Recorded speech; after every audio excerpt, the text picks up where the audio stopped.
حفصہ بنت سیرین نے فرمایا کہ ہم اپنی کنواری جوان بچیوں کو عیدگاہ جانے سے روکتی تھیں۔ پھر ایک عورت آئی اور بنی خلف کے محل میں اتریں اور انہوں نے اپنی بہن ام عطیہ کے حوالے سے بیان کیا، جن کے شوہر نبی اکرم صلی اللہ علیہ وسلم کے ساتھ 12 لڑائیوں میں شریک ہوئے تھے، اور خود ان کی اپنی بہن اپنے شوہر کے ساتھ 6 جنگوں میں گئی تھیں۔ انہوں نے بیان کیا کہ ہم زخمیوں کی مرہم پٹی کیا کرتی تھیں اور مریضوں کی خبرگیری بھی کرتی تھیں۔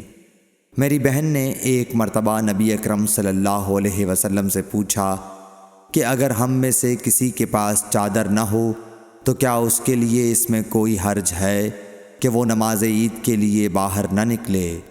آپ نے فرمایا، اس کی ساتھی عورت کو چاہیے کہ اپنی چادر کا کچھ حصہ اسے بھی اوڑھا دے، پھر وہ خیر کے مواقع پر اور مسلمانوں کی دعاؤں میں شریک ہوں، یعنی عیدگاہ جائیں۔ پھر جب ام عطیہ آئیں تو میں نے ان سے بھی یہی سوال کیا۔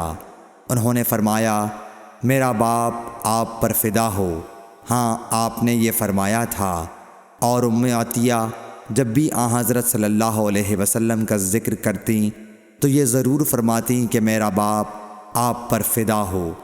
انہوں نے کہا، میں نے آپ کو یہ کہتے ہوئے سنا کہ جوان لڑکیاں، پردے والیاں اور حائضہ عورتیں بھی باہر نکلیں اور مواقع خیر میں اور مسلمانوں کی دعاؤں میں شریک ہوں، اور حائضہ عورت جائے نماز سے دور رہے۔ حفصہ کہتی ہیں، میں نے پوچھا، کیا حائضہ بھی؟ انہوں نے فرمایا، کیا وہ عرفات میں فلاں فلاں جگہ نہیں جاتی؟ یعنی جب وہ ان جملہ مقدس مقامات میں جاتی ہیں تو پھر عیدگاہ میں کیوں نہ جائیں؟ صحیح بخاری حدیث نمبر 324۔